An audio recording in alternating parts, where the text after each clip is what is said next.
There is such a thing as a good Fed. Believe it or not, there are good guys. There are good guys everywhere. You know, lightness is always fighting darkness. And I received an interesting tip from a Fed that I'm going to share with you now that might be relevant. But Turning Point USA put in a personal request to try to get the Egyptian plane story killed, and I find that to be very interesting.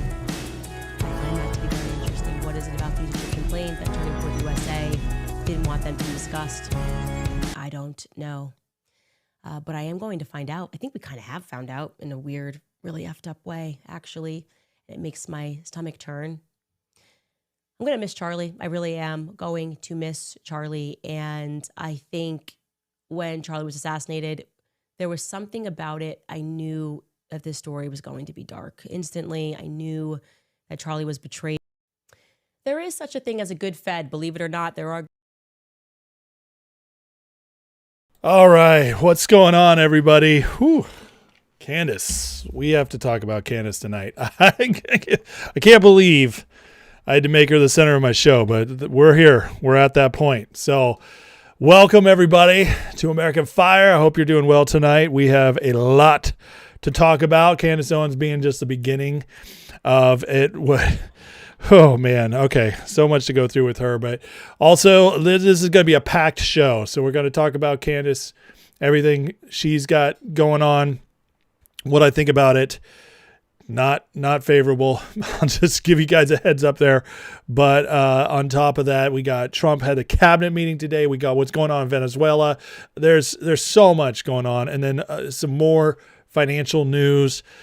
Getting ready for what might be a really crazy season in the market. So get ready, folks. Lots to cover tonight. Hope you're doing well. Before we get started, hit that like, hit that subscribe, let the algorithm know. If you like the show, get it out there. That helps everybody. Well, it helps me, but it helps everybody find me. How's that? I think that'll work. So if you're on X, please repost. I appreciate you. I cannot see your chat if you're on X. You can't see your comments, but I can see everybody on Rumble and on YouTube. So let me say hey to some peeps, and then we're going to get right into it. What's up, AZ Tropic over there on Rumble? What's up, buddy? How you doing? I see Stephanie Bridges in first tonight. Congratulations, Nick Majors, Steve Bernard. What's going on? Wago Waco, Cass Sink, Toe Cramp. Identifying as first. You know what? That doesn't work here, friend. That doesn't work here in this crowd. US1, Scott Volkovich, Pat M, Kim Wiley, how we doing tonight? Miami, what's going on? R. Will, J. Gomez, Alice Fordham, CJ Yukon, Barbara Swallis, Jeff Chapman, and Just Mike. What's going, friend? Eric Brumbaugh. Show us what you're drinking. I actually don't have a drink tonight. I'm being good. I'm trying to lose some of that Thanksgiving weight before putting it back on for Christmas, if you know what I mean. I'm sure you do. Anyways, I already got people, listen, I got the Candace fams here, and Barb, I love you. She says, I think Candace the only one fighting for truth. I hear you. I'm going to show you why I don't think so. I know I've talked about it many times, but I'm going to show you some of the red flags I'm seeing. And again, I say this every time I talk about Candace. I hope I'm wrong. But I don't think I am. Listen, I've been following this stuff for years. Influencers, the media, politics. Some red flags are almost always a tell as to whether or not someone is starting to go down a dark or what's the word I'm looking for? Lead people down the wrong road is the best way to say it. Just giving us false information, false hopes. And I'm sorry, but there's a lot of red flags here with what Candace is saying. So we're going to get into it. Kathy, what's going on? Lock up. How you doing, friend? So, all right, did I catch up with everybody? I think so. Oh, you can, hey, Kim Wiley says if you want to fix your handle, you go to your account and you can change it there. All right. Well, I don't know why YouTube has done this. It sucks, but I don't see anybody that's changed it yet. So maybe Maybe it'll work. We'll see. Anyways, okay, let's just get into it, shall we? So that opening video was Candace Owens claiming TPUSA went to the feds and told them to lay off the Egyptian plane story. First of all, okay. I have my own issues with that claim in and of itself. I showed you guys the counter evidence about the Egyptian planes, which I actually thought was even more trustworthy than what Candace has previously shared. How the plane, well, first of all, some of them, that were linked to the office of her lawyer, which was very strange, even though the feds were also in that building at one point. And then the cross-referencing of the planes and how she worded it. It actually, depending without the specifics, how the Erica Kirk's plane crossed those other ones over the last 3 years actually is not as rare as you would think, depending on where the actual locations were, which Candace never specified. It goes on and on and on. And of course, I covered last night her whole thing before Thanksgiving. I have submitted this to the FBI. I've confirmed receipt with the President Trump. They will confirm receipt, and I will be proven right. Was her defiant message in so many words right before leaving, saying, I am going off the air for the week. And then she came back and basically said, well, I texted them and they never texted back. And she left it alone after that, after this major claim. So red flags galore. And then tonight, here's where it starts. So it says, I received information last night that put the final pieces together for me.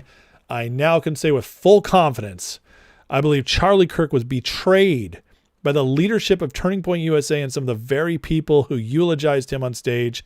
Yes, I will be naming names and providing evidence for my claims. I am making a personal plea to every well-meaning person who donated to this godforsaken organization to request a refund. You were lied to and leadership knew. Listen, there's no other way to say this.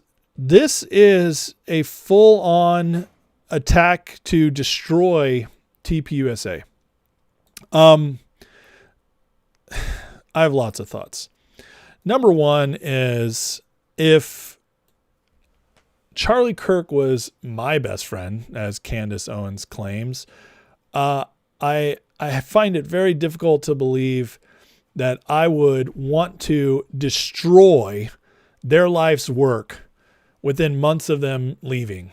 And you can tell she's looking to destroy them by these words here. Personal plea to every well-meaning person who donated to this godforsaken organization to request a refund. She's basically asking them to all pull all their funding, so TPUSA goes bankrupt, because they completely rely upon by money, people buying tickets, people giving them donations. This is how it survives. This is how it thrived. So she's basically asking for everybody to go back to a refund, which would bankrupt them if everybody did this. On top of that, calling it a godforsaken organization. Guys, this is Charlie Kirk's legacy. You understand? Like, there's a right way and a wrong way to do this. Let's say, for the sake of argument, Candace Owens is 100% correct in all of her claims, despite, we'll just ignore all the red flags. We'll ignore the lack of lasting receipts. We'll ignore the lack of hard evidence. We'll ignore all that. And we'll just say she's 100% correct in all of this. Well, here's the problem. This was supposed to be one of your best friends. This man, Charlie Kirk, led this organization, literally helped a president win an election in convincing fashion. Without Charlie Kirk, we probably don't win the House. I think Trump still wins, but it's close. And maybe we barely get the Senate. But Charlie churned millions of voters towards Trump. He educated millions of young people, inspired millions of others, convinced us all to start talking politics again in a well-mannered fashion with well-meaning connection with joy in our hearts, with love towards each other and respect. Charlie was a saint, for lack of a better word. He truly was. And this was his life's work with Turning Point USA. Charlie died, Turning Point soared, and all of a sudden people are jumping in to pick up the slack. Tucker Carlson's doing Turning Point events. Megyn Kelly's doing Turning Point's event. Everybody's united. And now Candace is single-handedly trying to tear it down with a hugely influential voice with the biggest podcast in the world. She's trying to destroy his legacy. Now, assume she's correct and assume the top's rotten. Even if that's so, this is not how you do it. You don't go public and destroy his legacy in front of everybody. There's no honor in that. There's no love for your friend in that. This is either, if she's correct, this is rage and she's completely unhinged and just going to break way more than she ever should, even to avenge his death if she's right. And if she's wrong, she's walking down a very fine line of becoming one of the worst people out there right now. Because she's not only trying to crush Turning Point USA and might succeed because there's enough people following her on this and believing her on this. She's in doing so, she's also splitting up MAGA. This woman is single-handedly causing great damage to the entire movement. And again, it doesn't matter if she's right or not at this point, because if she's right, she's still doing it the wrong way. This is not how you do it. You could have gone to one person, exposed one person. You could have gone behind the scenes, filed lawsuits, brought it to the FBI, as she claims she did. But I mean, she didn't go through proper channels. Even if she did, even if her claim's true, she admitted as much. So everything about this is wrong. It's wrong in every sense of the way, even if her claims are correct. And I'm going to tell you right now, I don't believe they are, nor do a lot of really smart people that I trust. PDB wrote this today, and I completely agree with him. He says, you know why Charlie Kirk's death hasn't united us as it should have against a radical left enemy? One person, Candace Owens, and they shares her tweet. 100%. This is really, really rough. And Candace goes on, and she does drop names as she said she would. She calls out Andre Colvett, saying he lost millions after Charlie rejected Benjamin Netanyahu. Well, let's listen to her video real quick. Sorry. Let me get this up here so you guys can hear her claim on this one.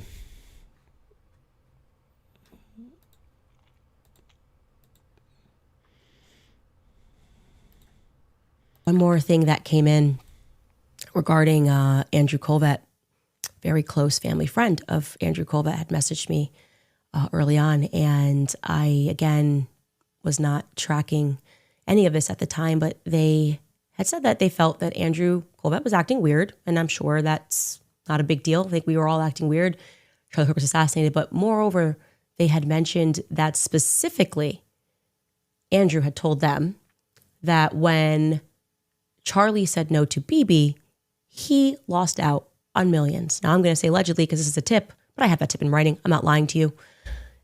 And I thought to myself, that is so weird. How could the spokesperson at Turning Point USA how could they be gaining millions from that?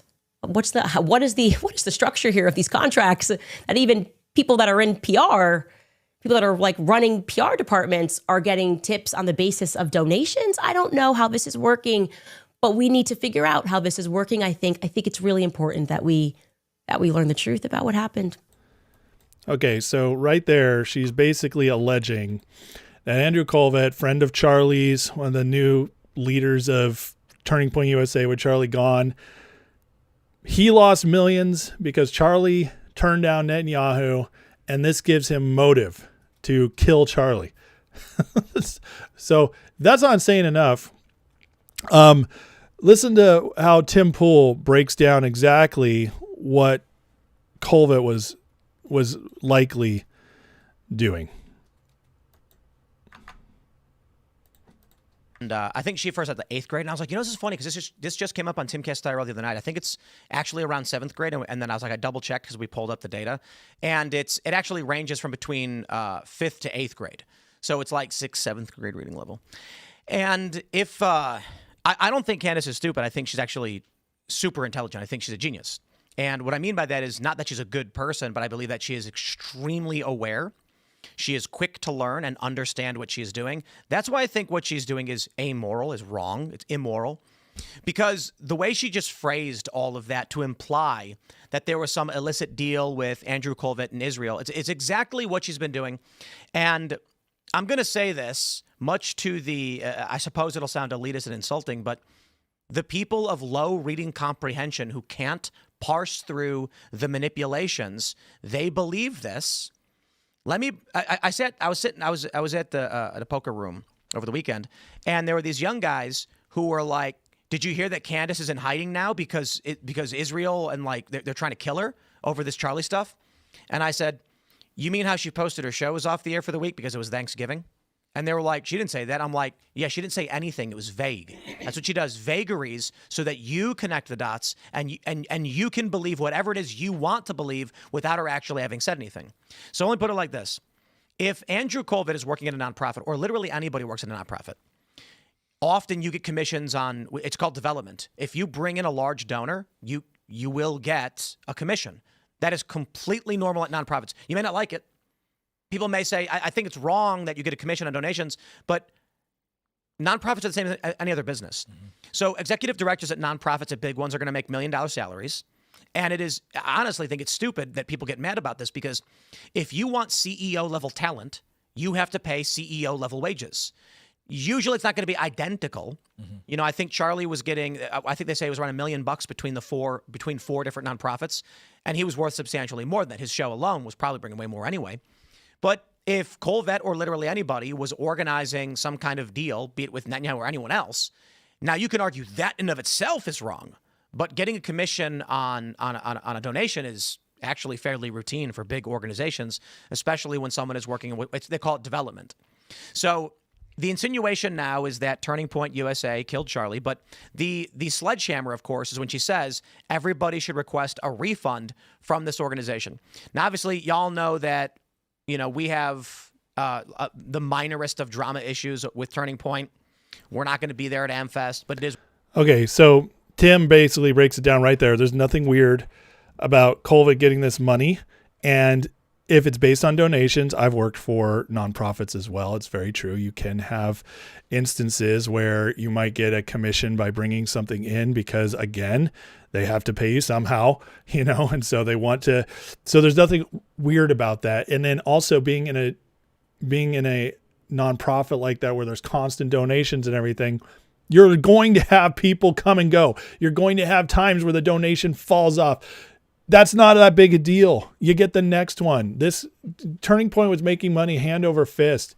If Colvett lost out on a commission because of what Charlie did with Netanyahu, that's not going to lead him to want to kill the guy who made Colvett in this position to make money in the first place, created Turning Point USA in the first place. Are you kidding me? And also, none of these people in Turning Point USA, Colvett, Erica Kirk, any of them, none of them have criminal records. There's no reason at all to think they'd be able to come up with this kind of grand conspiracy to kill Charlie Kirk. It's just crazy. I'm sorry. It is. And unless she shows some major receipts, did you hear what she said? A friend of Colvett's wrote me to tell me this. And she does, even if she shows the text messages, who cares? That's not enough. That's just an allegation. And Candace, even though she does all the legal language to be very careful so she can't be taken to court, she's not full on slandering because she's saying allegedly and she's dancing around in this game, but she knows what she's doing. If I went on, and listen guys, I could make a lot more money if I was willing to lie.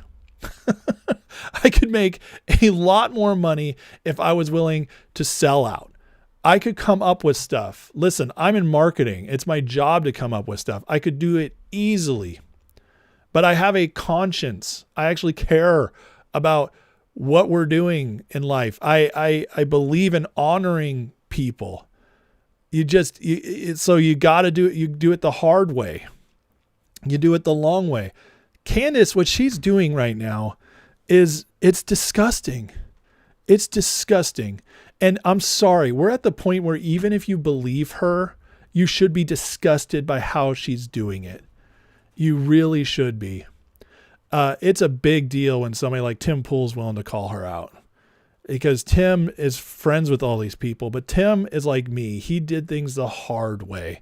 He stays independent, and I love it about Tim, but he's kind of arrogant and he's not going to give in to somebody else's opinion, which is honestly in this space, that's a good thing. But I mean, look at this. She drops, remember this bomb before she leaves, like, France is coming to kill me. The Zionists are coming after me. Spreads all that, and then is like, I'm going dark for the week, guys, right before Thanksgiving. And just like Tim said, left it vague so that you could fill in the blanks and make it think. But by the way, while she's gone over the Thanksgiving weekend, while she's fearing for her life, she's taking fan selfies at Dollywood. Just blasting it out there how much fun she's having a good old time. This does not look like somebody who's afraid for her life, who's on the run, on the lam. I mean, come on. It's sickening, guys. It's sickening. And I hate covering this stuff. I really do. I don't want to spend my time having to break this stuff down, but my show, I have a mission. Okay. I do. And I've told you guys this the other night. What I'm good at is looking through narratives, helping people understand what's really going on, and giving you a picture of what's likely to happen next. That's stuff I'm just really good at. I know I'm good at it. That's why I do the show. That's why you guys watch. Okay. Those of you who've been watching me for 3 years, that's why you stuck around. Okay. Because this is something I'm good at. But I also have a mission, and that mission is to save our country, to get us back on track, to help our country become the country it's meant to be, the country the founding fathers envisioned, as best as we can get there in the modern age. That's my dream. I want to leave a better country to my kids and my grandkids. And we have one chance at this in our lifetime, and that's with MAGA. That's with Trump. And now Candace, what she's doing is destroying that. She is ripping us apart. She is attacking one of the main organizations that has helped reach the next generation college kids, the Zoomers. Charlie did an incredible job. And instead of trying to help maybe reform it, trying to fix it, if she really had the receipts, that's what you do if you honor somebody. You honor their legacy and you try to build upon it. You try to fix it. You do not try to destroy it from the top down for it to completely crumble. TPUSA is not evil. It's a massive organization that Charlie built with his own two hands, with his brilliant mind and his integrity. He was one in a billion, and he built this thing. And so you cannot tell me it's rotten through and through. That is nonsense. It's idiotic. And for any of us to believe this crap, you have to be retarded. I'm sorry, you do, because it doesn't make sense. And it doesn't mean there's not maybe a few bad eggs in there or what. I don't know. But Candace, bring some damn receipts, because you are ruining, or you are trying to fracture one of the best things that's ever happened to this country, a movement that could actually change things.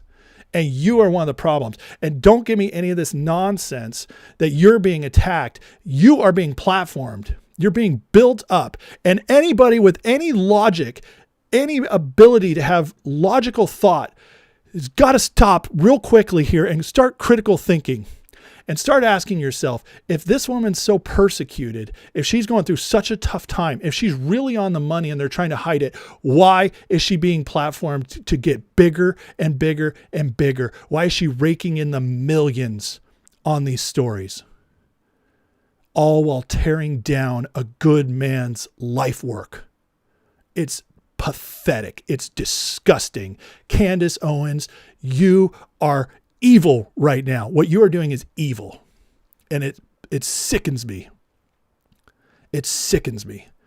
And I hope to God you're right on some of this and you actually bring some real receipts so something can happen from this. Because if you're wrong and you don't do this and you keep dragging this out and fracturing MAGA, fracturing the TPUSA, bringing it down, if you keep doing this and that's all you're about and you're making that cash while doing that, number one podcast in the world as you're so proud to announce, then you are awful.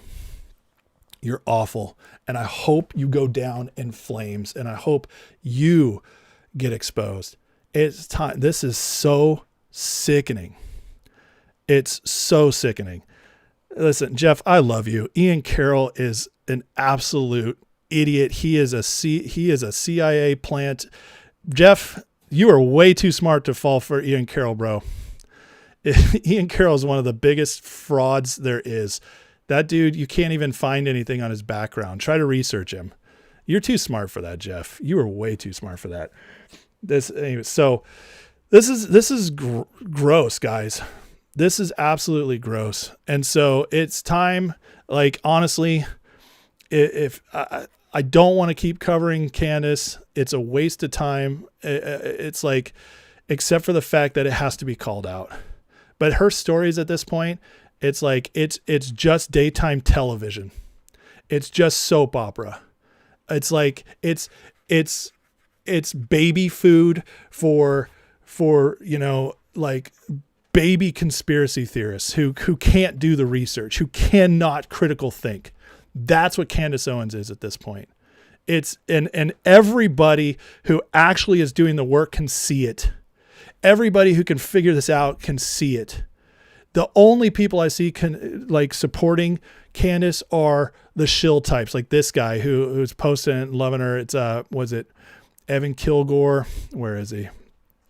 I guess I closed his post, but these people, they're just trying to get picked up in her wake, get pulled up, sucking on our toes, just like, Candace, take me with you.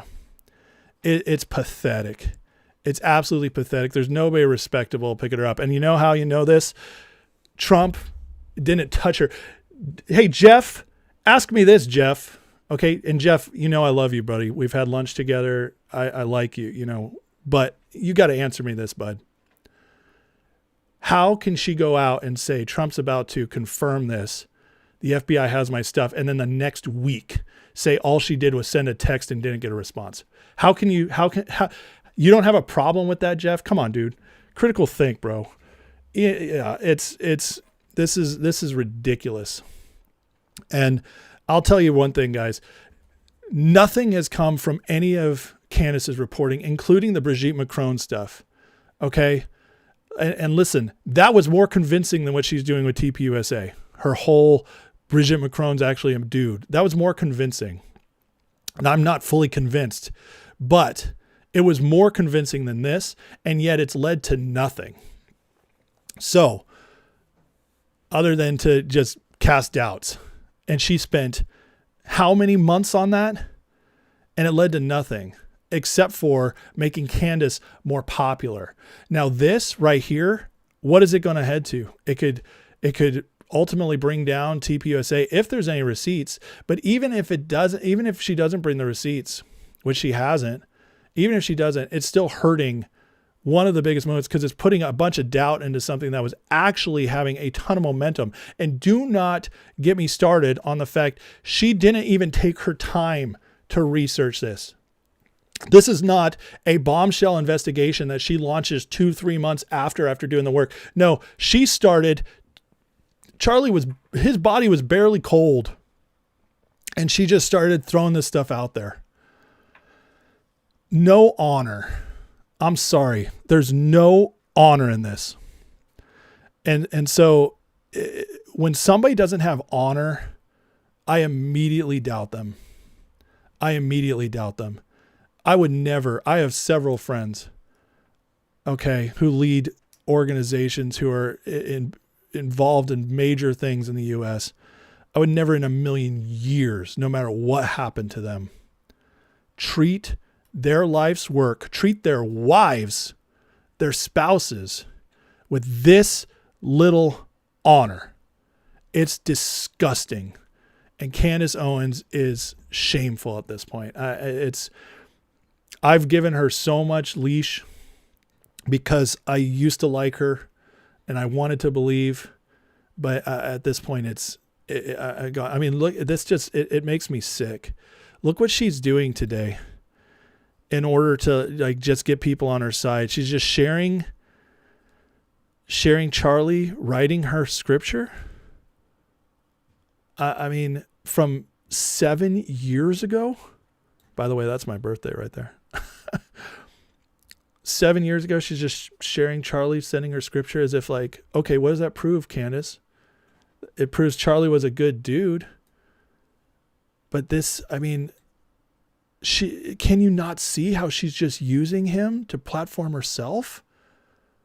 Well, I don't care if, Billy Graham was my friend and he died. I want to be out there posting his text messages to me. Are you kidding me? This is disgusting. It should make you sicker and sicker and sicker every moment this is happening. This stuff is, again, we're at the point where even if it's true, the dishonor, the just sucking off of Charlie Kirk's his legacy, his impact, riding this train to build yourself up in this way, it's disgusting. If you had anything,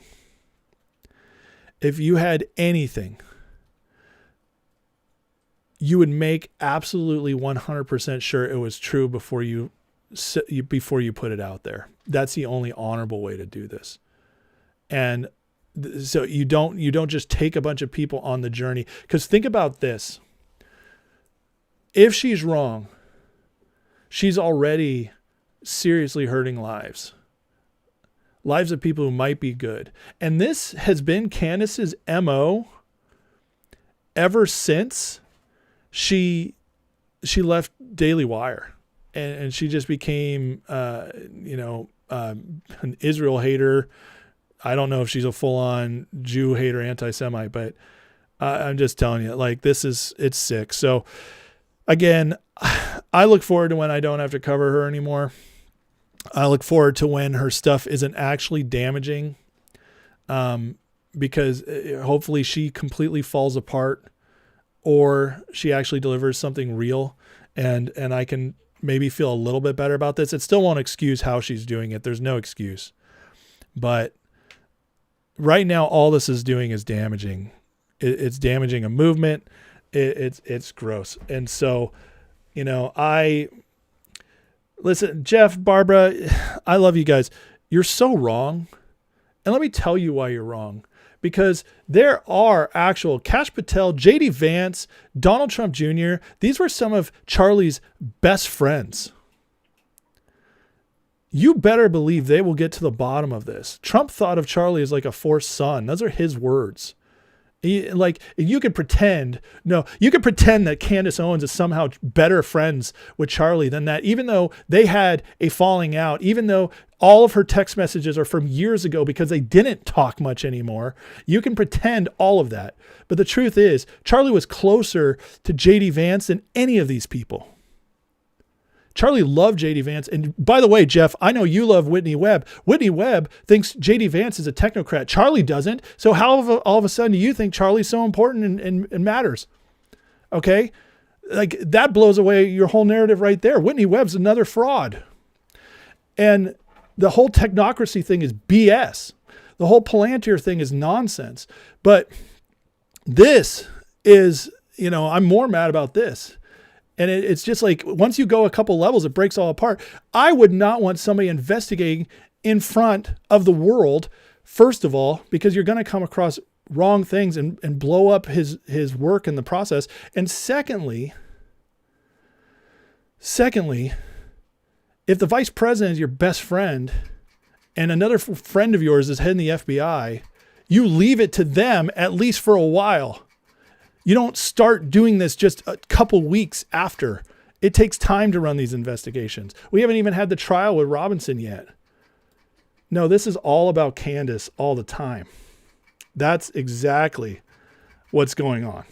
Okay? That's exactly what's going on here. This is all about Candace. And by the way, if all these people are so legit and they're, Israel's really against them and everything, why are they being platformed? Why is YouTube boosting them up so much?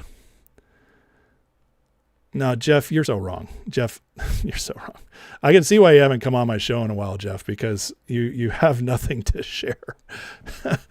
You have nothing to share that's any interest right now. You're totally down the wrong tree on this, bud. Totally down the wrong tree on this.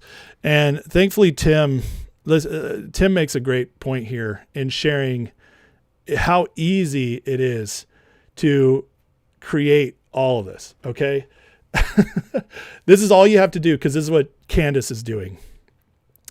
I received information this morning to put the final pieces together for me. He's mocking her tweet. I now could say with full confidence, I believe Charlie Kirk was betrayed by Candace Owens and some of the very people who claim to be his friends. I'll be naming names, providing evidence for my claims. I am making a personal plea to every well-meaning person who donated to this organization to say thank you. You were lied to and Candace knew. This is hilarious because this is exactly what she's doing.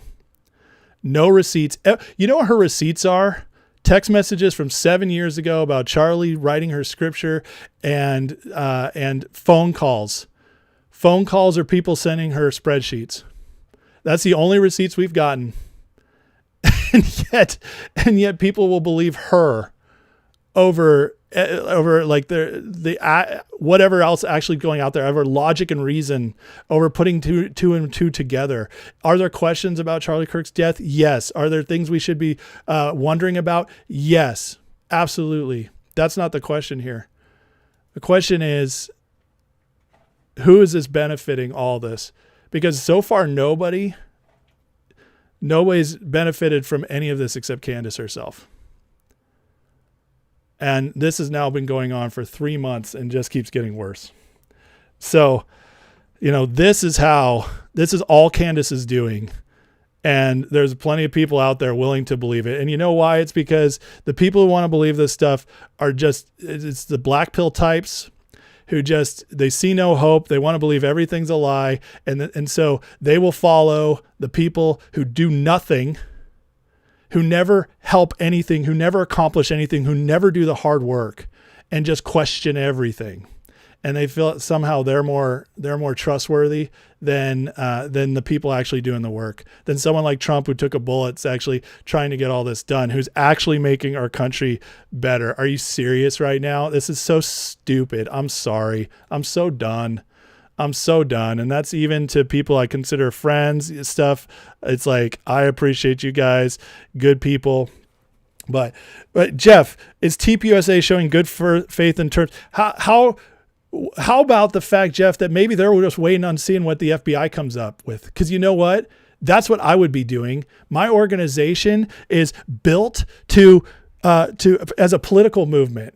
It's not built to do investigations. We're political people. We're people who go to colleges and talk to kids and empower people to rise up as new voices in the land for a movement. That's what we do. We don't do investigations. The guy we fought for, the guy we put all of our money into, he won the election. He won. We won. Our guy is now in charge of the FBI. He's in charge of the DOJ.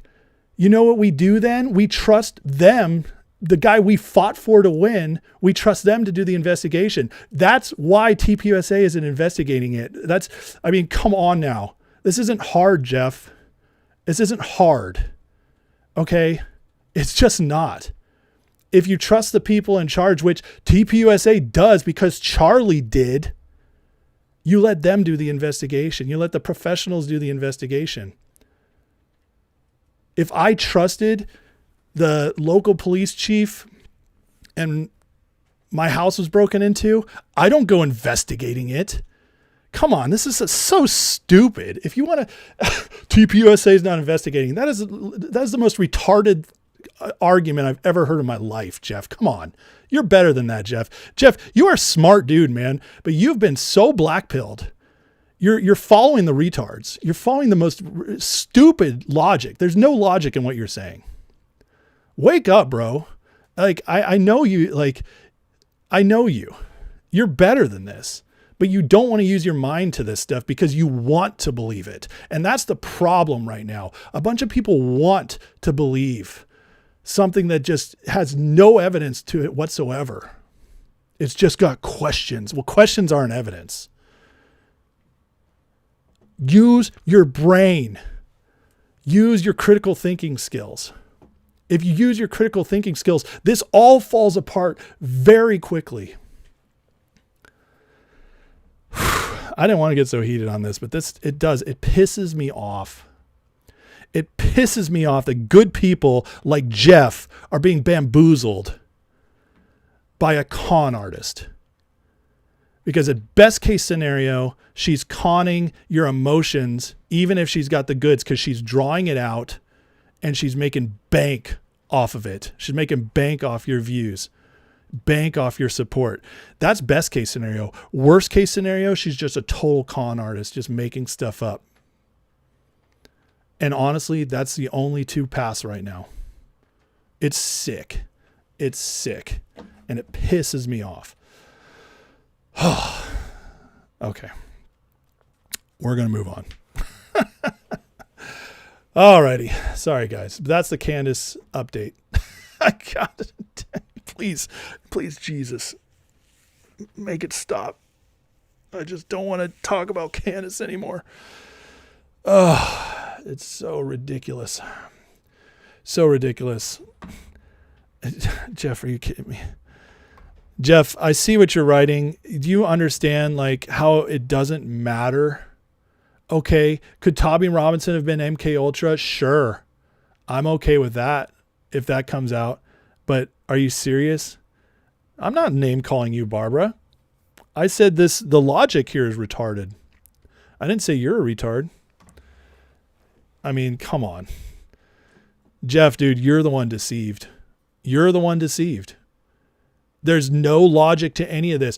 Name me one receipt, Jeff. Name me one receipt she actually gave. There's none. There's none. And hey, by the way, Jeff, listen, Candace loves that you trust her because she's the number one podcast in the world and she's made millions and millions and millions of dollars off this. So she loves that you're following it. Candace is laughing all the way to the bank because you know what she hasn't done? She hasn't solved anything. She hasn't helped anything.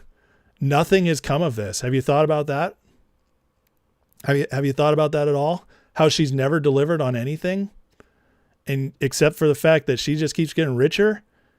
But hey, follow her, go for it. She's not doing the hard work, is she? Is she running for office? Is she trying to do anything that creates real change? Nope. She's just making that bank, making that skrill. So, you can trust someone like that if you want, but I like to actually trust people who are doing the work. All right, let's move on to people who actually are doing the work and trying to fix our country. President Trump, today, cabinet meeting. This cabinet meeting was straight fire. So I'm actually going to, let's see, I was going to play this one first, but I want to play this one first instead. All right. So Trump on the Somalians. This is absolutely what I want to hear from my president right here. This is what's going to change our nation. This is somebody actually doing the work and getting it now. Whoops, my bad. Now I'm understanding, and you're going to look at that's. I hear they ripped off Somalians, ripped off that state for billions of dollars, billions, every year, billions of dollars, and they contribute nothing. The welfare is like 88%. They contribute nothing. I don't want them in our country, I'll be honest with you. Okay? Somebody would say, oh, that's not politically correct. I don't care. I don't want them in our country. Their country is no good for a reason. Their country stinks, and we don't want them in our country. I could say that about other countries, too. I can say it about other countries, too. We don't want them to hell. We have to rebuild our country. You know, our country's at a tipping point. We could go bad. We're at a tipping point. I don't know if people mind me saying that, but I'm saying it. We could go one way or the other, and we're going to go the wrong way if we keep taking in garbage into our country. Ilhan Omar is garbage. She's garbage. Her friends are garbage. These aren't people that work. These aren't people that say, let's go, come on, let's make this place great. These are people that do nothing but complain. They complain. And from where they came from, they got nothing. You know, they came from paradise, and they said, this isn't paradise. But when they come from hell, and they complain, and do nothing but bitch, we don't want them in our country. Let them go back to where they came from and fix it. Thank you very much, everybody. All right, I gotta ask. After that, I'm starting to wonder: is Candace Owens Somalian, based on what Trump just said? Because all she does is come here and complain. She doesn't contribute. She's not helping anything. I wonder if Candace Owens is Somalian. I'm just saying. But did you hear what Trump said there? Really interesting and really important, honestly. He's moving forward on all this. Okay, we're getting, I talked about this the other night. We're getting the immigration push, or the de-immigration push we want. But he said something really interesting I've actually never heard him say before. And that is that we're at a tipping point. You want to know why I was so fired up in the last segment with the Candace stuff? And it's because I absolutely know we're at a tipping point. One way or the other. We go one way or the other. We cannot lose this. We cannot lose the momentum we got. We won what we needed to win last November. We're in the driver's seat now. And yet a bunch of idiot Republicans, rhino types, uniparty types are trying to ruin the Trump presidency. And then people like Ian Carroll, Candace Owens, Nick Fuentes, they're trying to ruin MAGA. They're going after the people, trying to sow doubt, discord, disunity, get us all not to vote, as Candace herself said recently. Nick Fuentes going out there saying we would have been better off with Kamala, even though he's MAGA, he's America first. Are you kidding me? Like, this is the dumbest stuff ever. And so many people are getting sucked into it because they're impatient or because they just don't know how to actually see what's going on. They don't know how to actually do research. And it's driving me nuts because this is such an important time. And if we fall apart on this, and yes, I got heated, and Barb, I'm sorry if I offended you. Listen, I know I have viewers who like the Candace stuff, who believe it. And like I said, if she's right, it's still wrong how she's doing it. Okay. And I have to speak on that because it's just hurting the movement. And you got to understand, from my perspective, I do this work. I show up, I look at stuff, I research, I try to get word out. I try to help people understand what's going on. You know, I fight. And the only way I know how, I'm just a regular dude. I'm a regular dude who works a 9-to-5, who loves my country, who is trying to make this a better place for my kids, who is hoping against hope that we don't fall into a globalist, communist takeover. And I'm doing everything I know how to do, which is just show up and do this show with the few hundred people watching every night. And that's all I can do right now. That's all I know how to do. I don't have money to promote this. I don't have what I need. I don't have anybody backing me to promote this, but I show up and I do the work. And that's why I get so pissed off when it's being circumvented, when there's some of us actually trying to like move this thing forward and others will just come in and try to blow it up. That stuff drives me crazy. And it sucks because it just, we won so big last year and now it could all get thrown away just because people are getting impatient or people are so black-pilled that they can't even see what's actually going on here.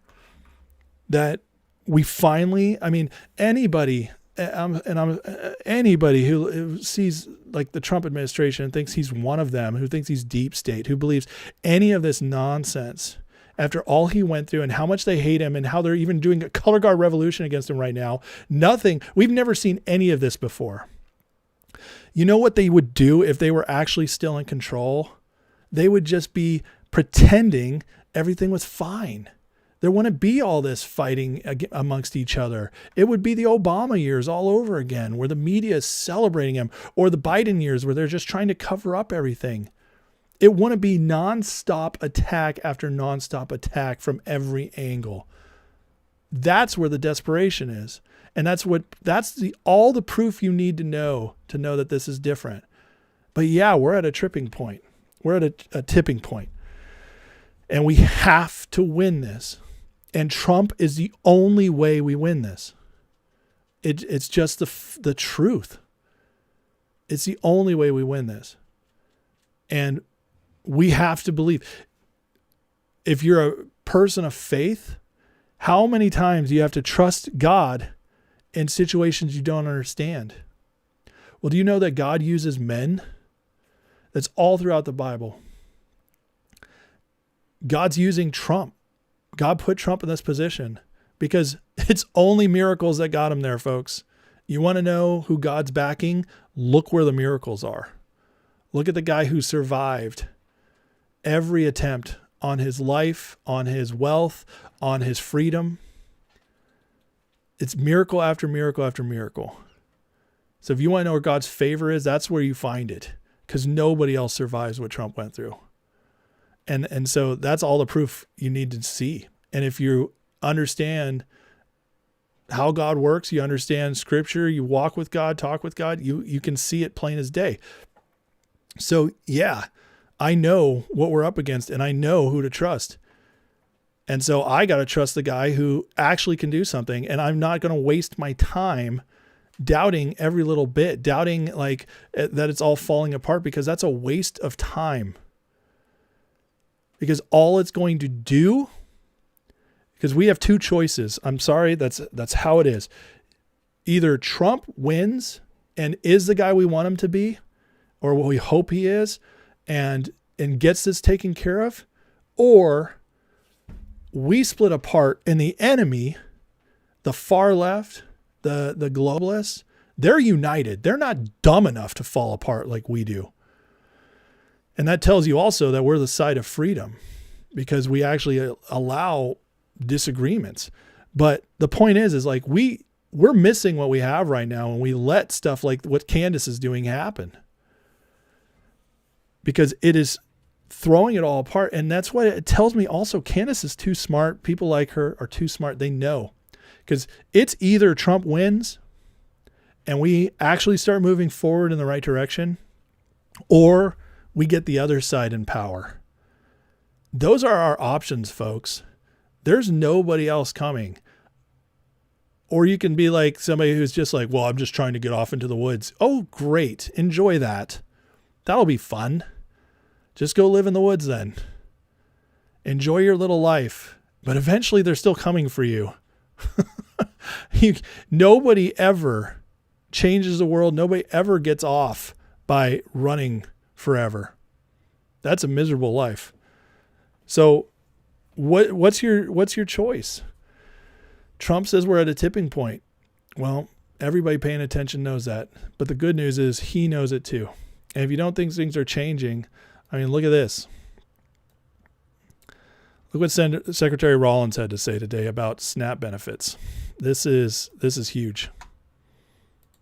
Thing which became very much a part of the national conversation during the Democrat shutdown was SNAP reform, food stamp reform.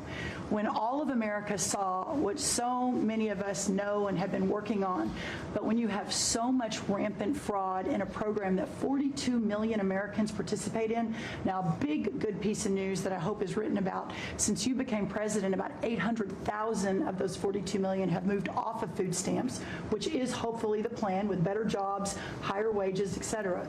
But still, when we found 186,000 dead people's Social Security numbers being used, 500,000 people receiving benefits more than twice. We had a couple of people receiving benefits in 6 states. In February of this year, we asked for all the states for the first time to turn over their data to the federal government, to let the USDA partner with them to root out this fraud, to make sure that those who really need food stamps are getting them, but also to ensure that the American taxpayer is protected. Wow. Crazy stuff. Yeah, they're going to pull funding from the blue states that refuse to share their data. And purging, I mean, this is the beginning, guys. This is the Doge effort. This is stuff you never, ever would have seen with any other president. It just never would have happened. They let it go on forever. All the fraud. I mean, they were buying off their voters. This is how it's been going down.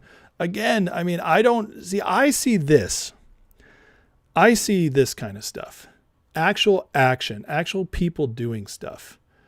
And that's what interests me. That's what's attractive. That's what I want to talk about. That's what I want to celebrate. That's what I want more of. And that's what we should all want more of. Actual results. Actual people doing stuff who've been placed in places of power to impact things. And obviously we're going to see how this plays out. We're going to see, but I tell you what, we already got the legislation passed last year that upped work requirements, that is cutting tons of people off welfare. It's basically welfare reform like happened in the 90s under Clinton and that Republican House, which led to way less people being on welfare in the early 2000s. And then we had a booming economy before, Wall Street ruined it all, or the globalists planned it, however you want to look at that. But one way or the other, it worked for a time. And we're getting back to that. And it's in legislation. It's permanent. That's real change. That matters. And for everybody scared about the debt and stuff too, that all helps, right? We keep going here. Tulsi. Remember I told you guys 2 nights ago, we hadn't heard from Tulsi in a while, and I told you that I had a feeling she was putting her head down, doing some dark arts behind the scenes to go after the deep state. Well, listen to what she had to say today. Team here at this table to help support you in delivering on the promises that you made to the American people. You came in with a very clear mandate of taking on the rampant weaponization, politicization of the intelligence community and federal law enforcement, experiencing yourself, the deep state abusing their power as they have against you, your family, and so many of the American people. Bring out accountability truly for those who have abused their power, making sure that the intelligence community is supporting your efforts in keeping the American people safe, secure, and free, and being the president of peace. I'm grateful to be in this position as your Director of National Intelligence to support you in these efforts, and I'll cover very briefly what we've done over the last year under your leadership and what we look forward to continuing to focus on next year. First of all, under your leadership, again, we've taken on a historic effort for transparency, declassification, and exposing these abuses of power by these deep state actors. We've declassified over 500,000 documents, many of which had never been seen before by the American people, put them online to bring about this level of transparency. We formed a weaponization working group, again, to be able to go after a lot of these abuses of power that have never seen the light of day, to support the accountability that under Pam Bondi's leadership in the Department of Justice is coming about. Secondly, bringing about reforms to the intelligence community to make sure that we have the most effective and efficient and focused workforce that's really working on bringing about the priorities you have laid out in ensuring our country's security. And lastly, Mr. President, working with many of our partners here around the table is going after these domestic threats. We have threats coming from both Islamist ideology as well as Islamist terrorists, foreign terrorist organizations, and those who seek to do harm to the American people, many of whom were let in across our borders under the previous administration. We are focused on these tasks and this imperative for the American people, and just appreciate your leadership, Mr. President, in empowering us to be able to conduct this service. Okay, did you hear what she said there? I'm sorry the volume was low on that clip, but if you heard what she said we've been working on just reform on the intelligence agencies. You know what that means? It means purging. It means getting rid of the deep state. That's what that means, because she said, according to your prerogatives. Well, trending on X the last few days has been one of Trump's videos from right before he got elected about getting rid of the deep state. Tulsi is one of the people they did not want in there. She's true. She's true blue. She's good. We can trust Tulsi. There's a reason she's living on a military base right now, because her life is under threat from all this craziness. She is one of the tips of the spear, and it's why they keep her quiet most of the time, why she's not out in front of everybody, except for whenever she comes to bring a bombshell. And she said also they're going after threats. She mentioned the Islamic threats, and that's obviously because of what just happened last week. But she mentioned something else very interesting. She mentioned other foreign threats. Foreign threats. You know what she's talking about? She's talking about the infiltration by globalists. The people who've been, the Soros types who've been funding Antifa, all that, the stuff that Scott Bessent has been weeding out. Do you know that they released a report today that in the last year, we've had the least amount of mass killings in America in 19 years? That's huge. Ask yourself, why is violence so down in America? It sure seems like it's up, right? The media sure makes it feel like it's up more, but it's actually down. Lowest total in 19 years, mass killers. Wonder why? Well, all those people on SSRIs who are going around shooting people up, the MK Ultra types, there's not as many of them anymore. Their strings aren't being pulled as much. It's being tamped down. It's being weeded out. On top of that, we actually have an FBI cleaning stuff up. They have captured thousands and thousands of child predators this year. Broken up all the fentanyl is barely even getting into our country anymore. I mean, these are indisputable facts that even the left-wing media has to report. This is just what's happening. And you could be totally blackpilled and say, well, we don't know if they're telling us the truth on that. Fine. Except for logic breaks that down pretty quick, because under the Biden administration, they would still report that stuff. They'd hide it. It'd be on page 10 of their newspaper. But even a lot of that stuff still got reported. The numbers were getting reported. Nobody's coming out and refuting any of this stuff. It's happening. Things are actually getting better here. The crime syndicates are being cleaned up. The terror cells are being cleaned up. The deep state ops are being cleaned up. That's fact. It's still happening. It's still in front of us, but it's happening. It's getting better. And it's going to take a while. Guess what? Trump and them have only been there 11 months. Actually, not even 11 months yet. It'll be 11 months in a couple weeks. We've been in there 10 and a half months. And the impact they've already been made is better than any impact we've seen in decades. We're seeing more progress into improving our country in the last year, less than a year, than we saw in entire presidencies going back decades. So Stop. I don't understand the blackpilling. I don't understand the conspiracies that are just like, Trump's part of it still. It's all going apart. It's nonsense. It makes no sense. There's literally no evidence except for people on the web like Whitney Webb who are just completely blackpilled. And I believe very likely CIA plants, because when all you ever do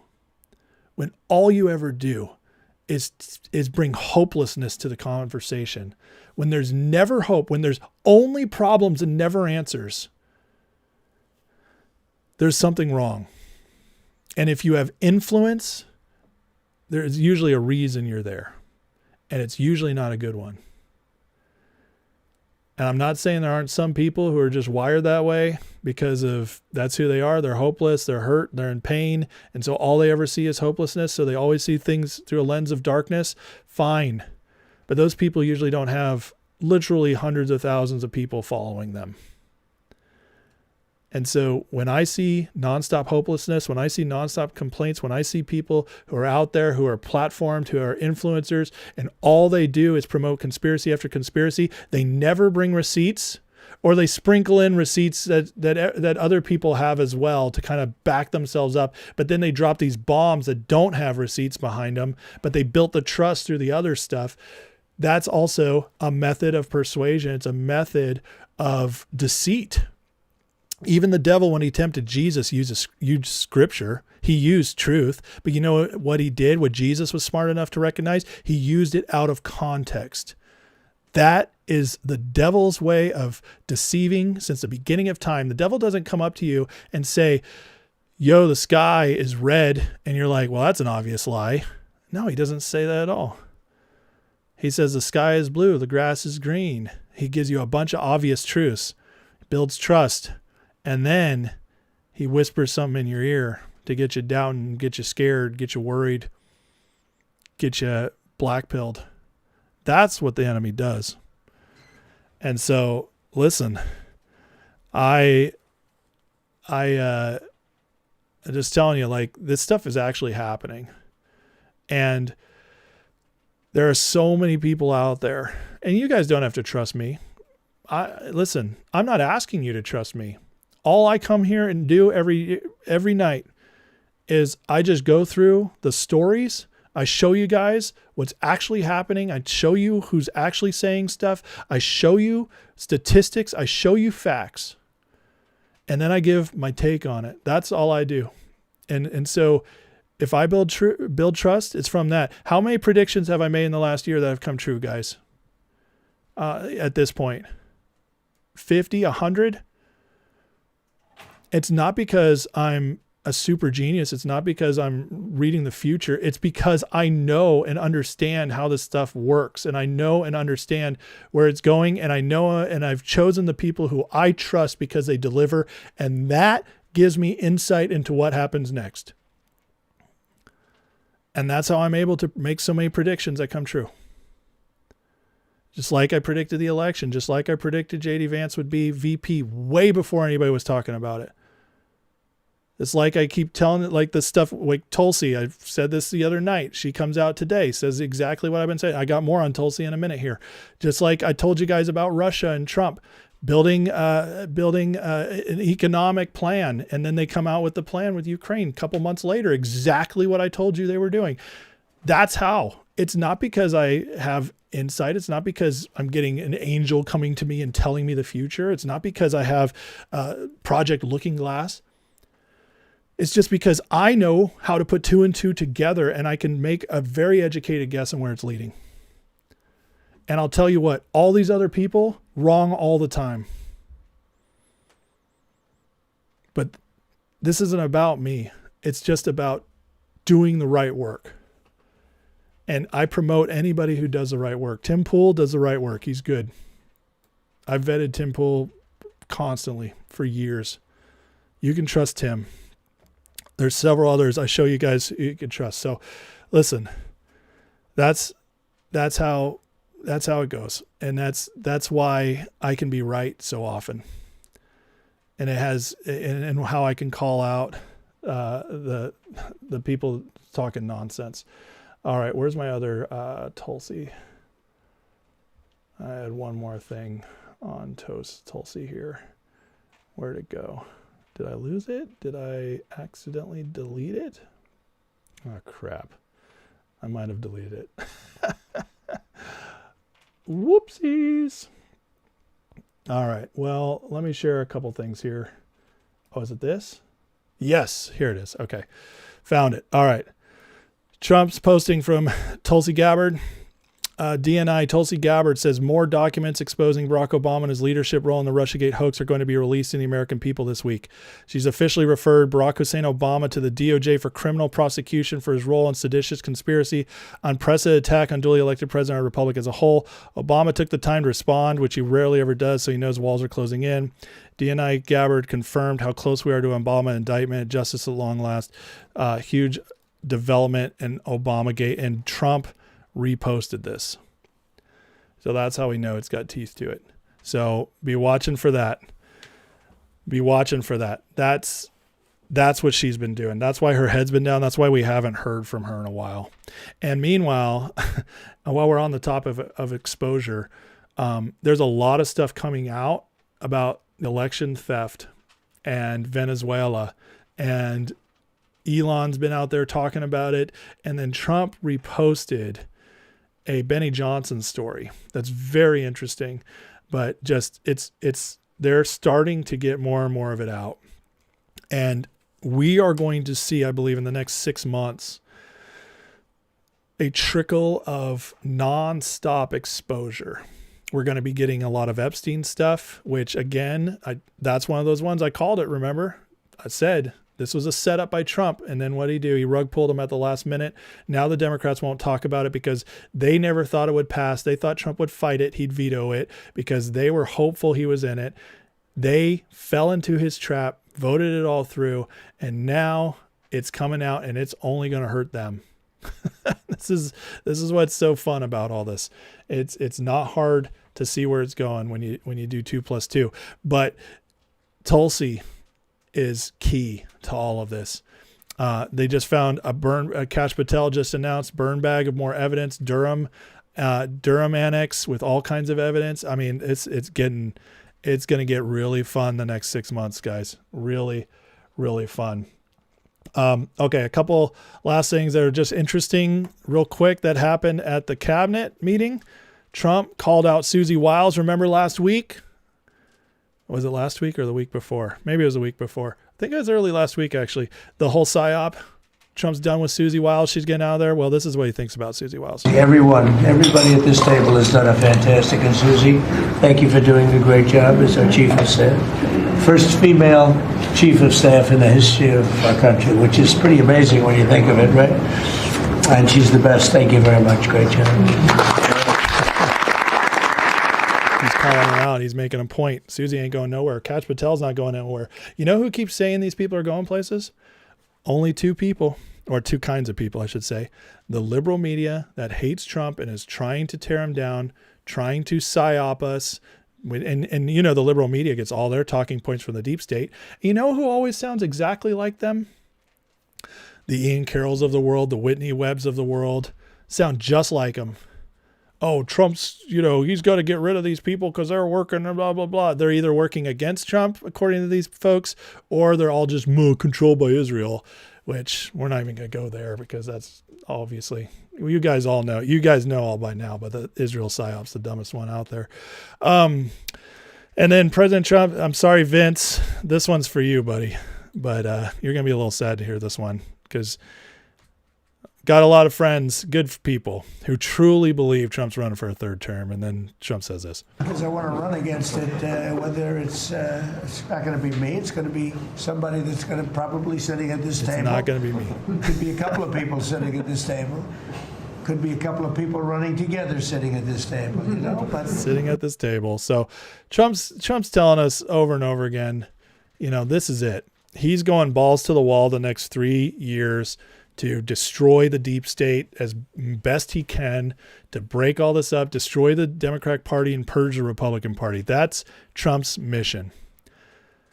To be the hammer that comes in and does all the hard stuff. See, one of the reasons Trump will not run for a third term. And obviously there's the constitutional reasons, all that. I've already gone over all that. But this is one of the reasons he's not incentivized to do so.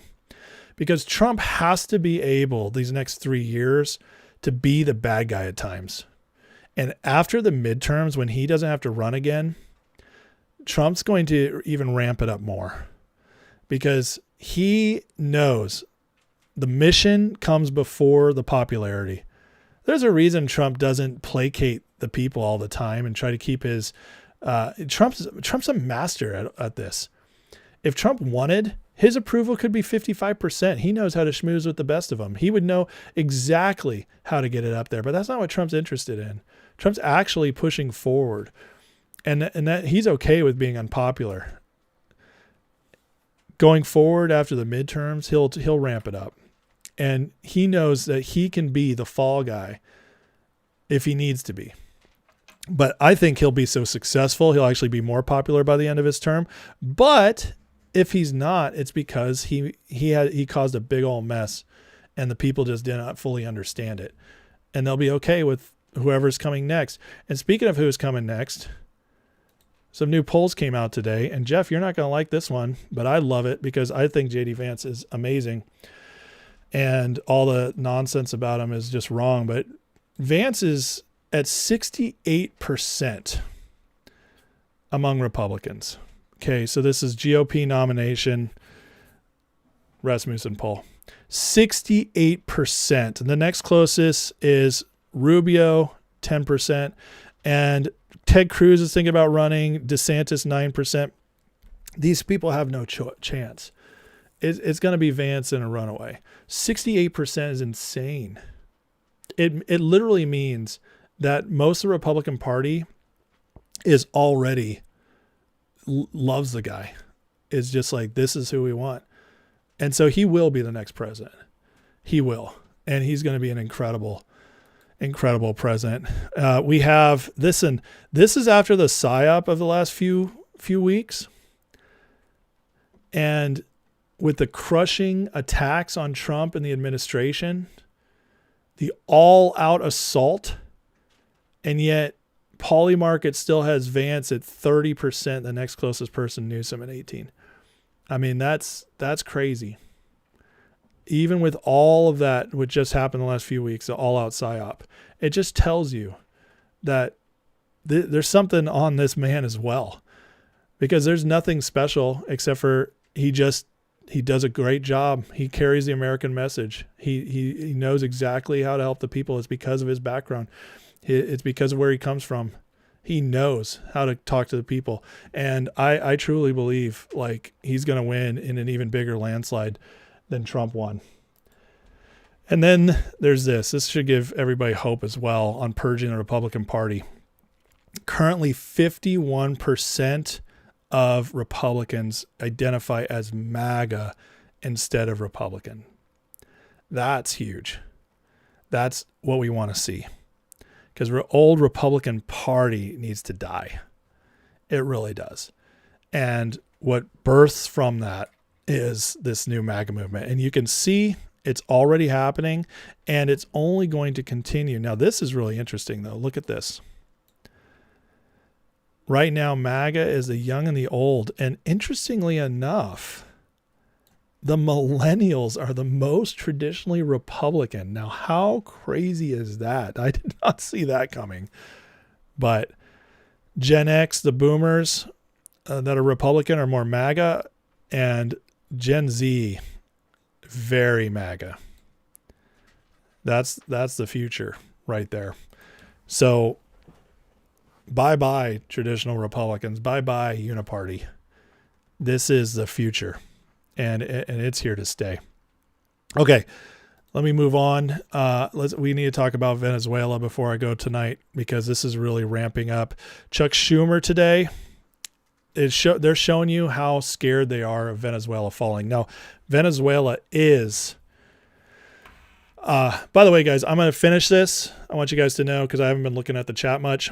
I will finish this and I'm going to turn to the chat. So if there's anything you guys want to drop in there, get my attention with, comments, questions, I will do my best to get to it, but I'm going to keep moving on this. I'm going to roll. I'm on a roll, baby.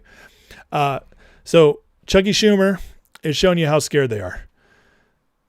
All the wars, Obama, Bush, especially later Bush, Biden, everything.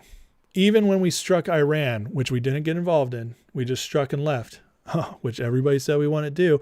Ian Carroll, boots are going to be on the ground. Watch this. We're going to be in Israel soon. I still have the tweet saved, moron.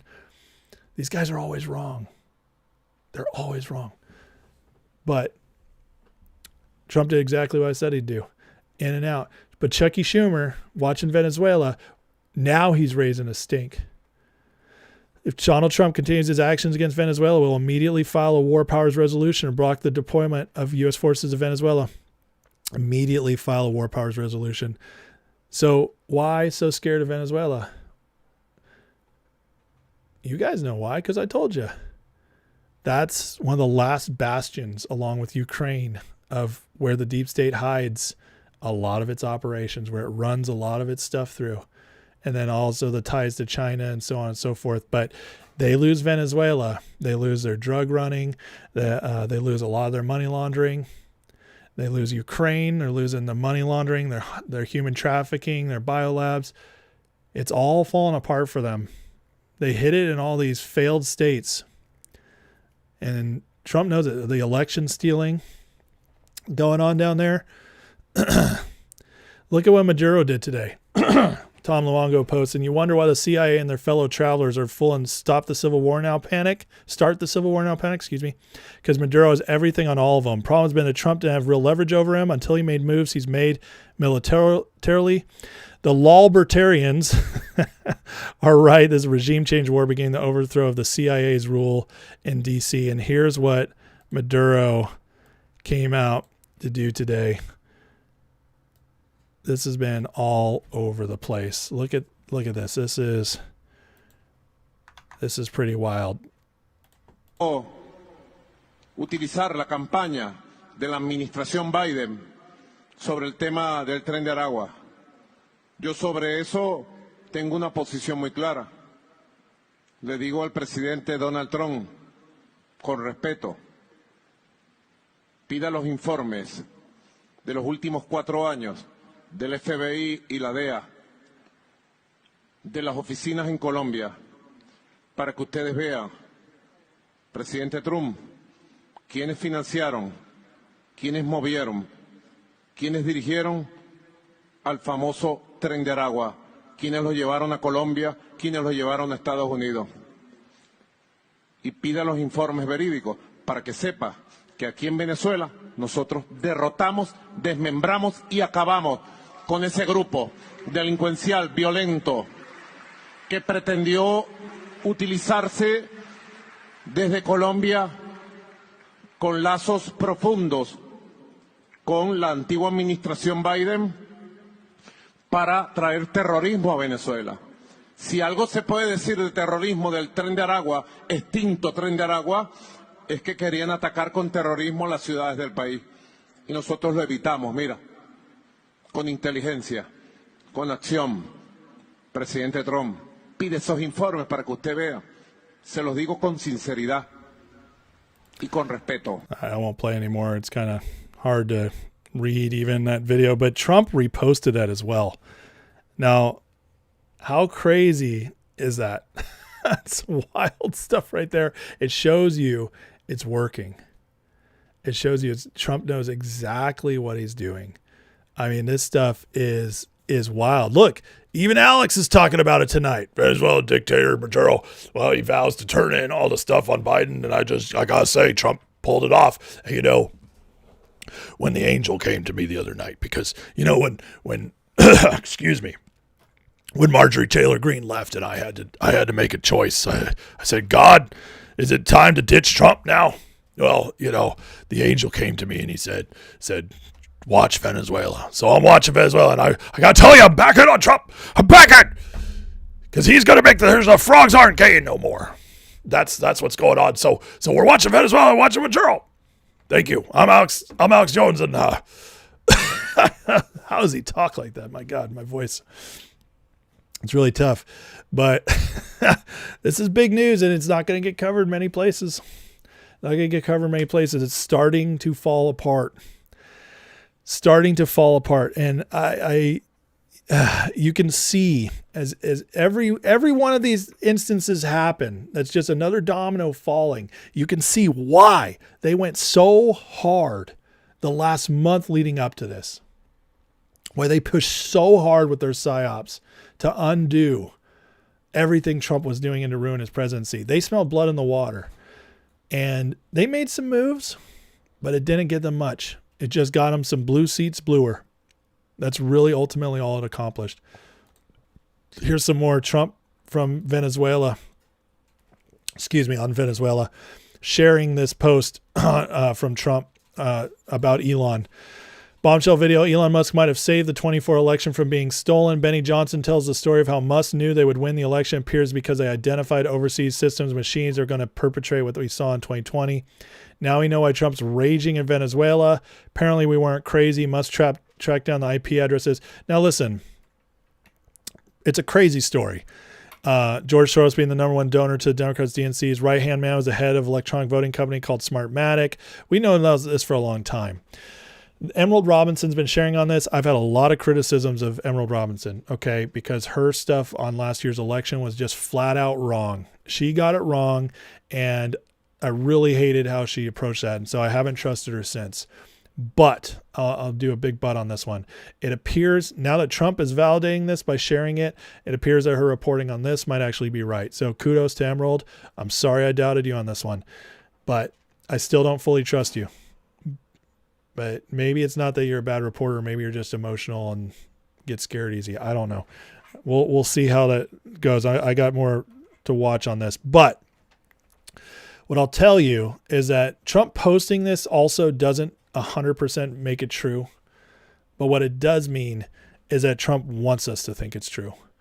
And in that case, that's all I need. There's probably other details. There's probably other stuff. But what the main part of this is that a lot of the election interference came from Venezuela. And so what are we going to get? How much information are we going to get? Are we going to get the kind of receipts that bring people down? I sure hope so. And I think it's actually very possible. If we, if Trump can deliver the receipts on the 2020 election, do you understand what an earthquake that would deliver in the political realm? It's just, this kind of stuff is very, very important, way bigger than we know. And this Venezuela thing starts to make more and more sense every day. It's obviously not about the oil. I talked about that last night, but I just hope you guys can see it clearer and clearer right now. CA Human says Maduro said Trump needed to look in offices in Venezuela of the FBI and DEA. Oh, man, see, yeah, that's what I mean. Like, how much did they send down there? You know, here's the thing. I've never understood this. I still don't understand it. Why do so many of these people just do the idiotic thing and save their records? I just have never understood it. You would think, and I know a lot of them do get destroyed, but so many records get saved, and it's like they're shipping records down to Venezuela. I mean, they're still saving them. So I don't know, maybe just to hold blackmail against each other. That's the only thing that makes sense. Anyways, I digress. All right, a couple other things here. This AutoPen story is continuing on. Trump just advised. Let me pull this right here.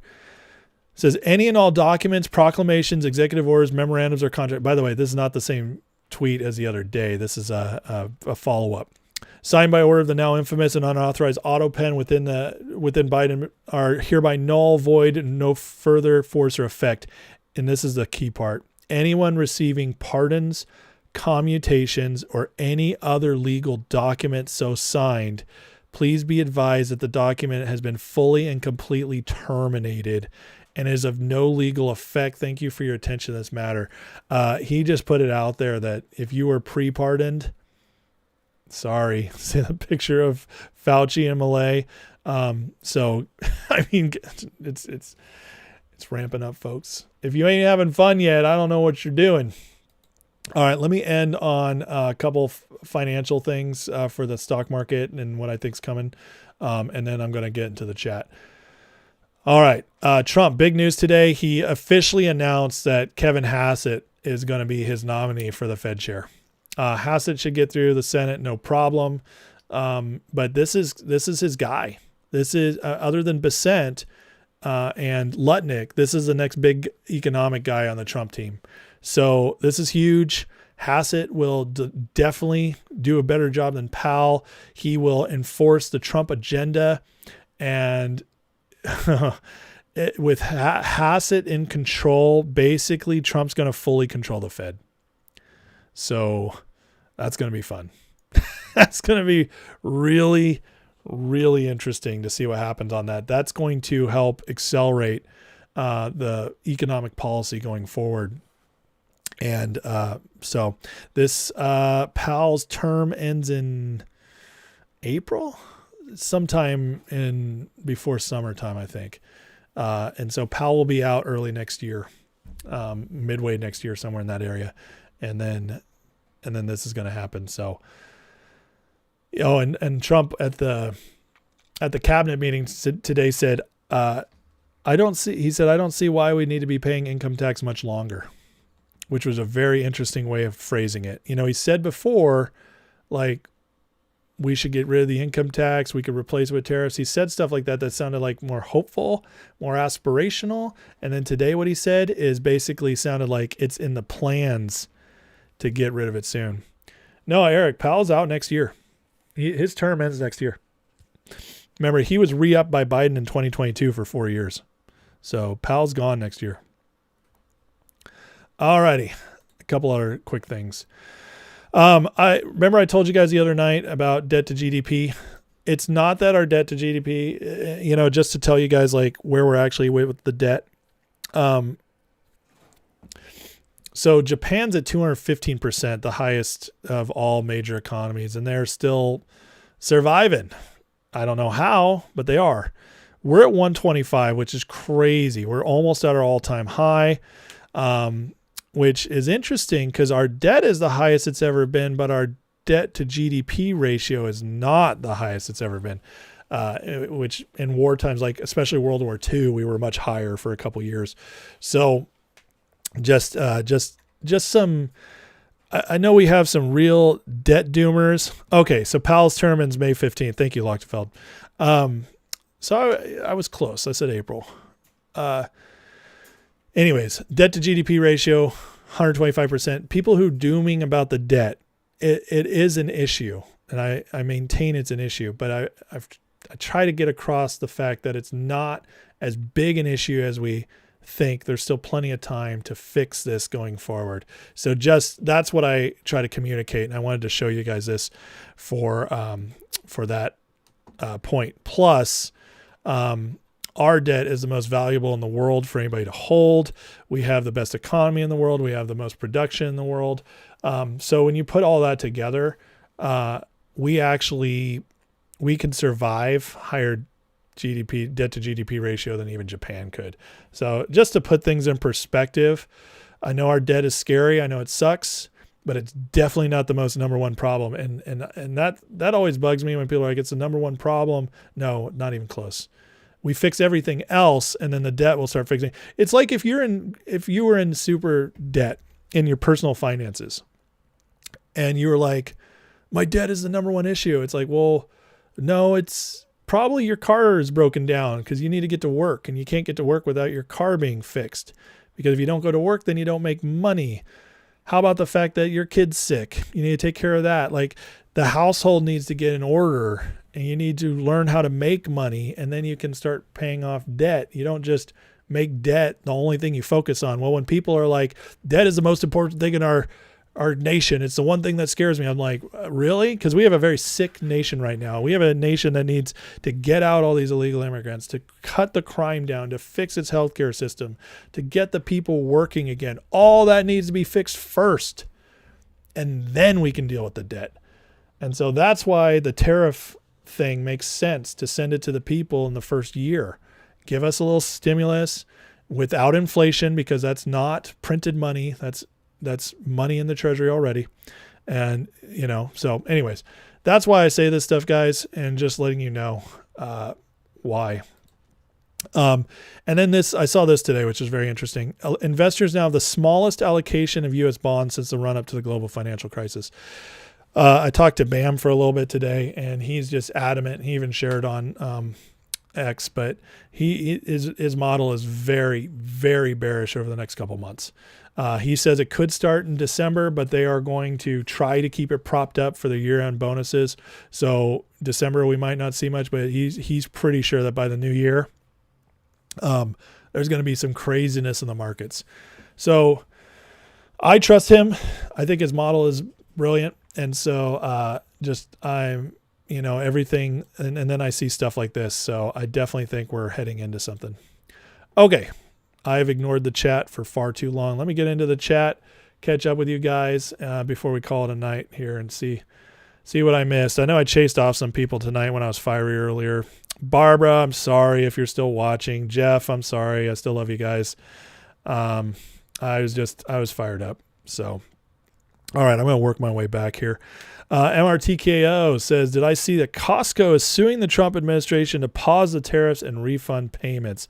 I did see that. It's not, they won't have a case unless the Supreme Court overturns the tariffs. If the Supreme Court overturns the tariffs, then they'll have a case, and it'll cause significant issues in our economy, unless Trump has a backup plan like he said he does. So, CA Human asks, if I wanted to buy silver, should I wear it? Oh man, listen, I am not the person to ask about that. Personally, I don't think we've seen the big jump yet that we'll see that's going to be even bigger later. So I don't think silver's done, but I also think it could pull back for a little bit. But I'm not a professional on that. I'm just going by off the patterns I've seen the last few years. So you'd much probably prefer like somebody like Bam, maybe asking him, see what he says, especially when he runs one of his space calls. Is Venezuela connected to naked shorting and election fraud? Yes to both, I believe. I'm less sure on the naked shorting, although I know some people really think that it is, but election fraud 100%. And as to the next question, when will Trump fix the markets? I have had a theory for a long time, and I still maintain this, that the Trump administration, he knows full well what's going on with market manipulation, and that he is waiting until the market has its major correction in order to then blame it on the hedge funds, which there was a story last night where they're already starting to blame the hedge funds for an oncoming crash, which I predicted. And if the market does crash or have a major correction, Trump blames it on them and then says we need reform and goes in. Because if he does it ahead of time, then the markets crash because he does it, because he stops their manipulation, because it's all a house of cards, and then he gets blamed for it. So it's better to wait. And that's what I believe he's waiting for. Let's see what else here. Trump needs to battle big tech AI dystopia CBDC. I just don't see that being an issue. I'm sorry. I just don't. Let's see.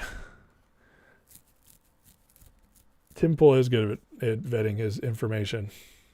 Looks like you guys were basically just going back and forth on a lot of stuff. So, did I see Trump investing in babies? Yeah. So in the big, beautiful bill, Trump got passed this boost to children. So every child born, I think it starts this year. It's either 2025 or 2026, but every child born for the next 10 years gets $1,000 put into an account, and they're calling them like Trump investment or Trump babies or something like that.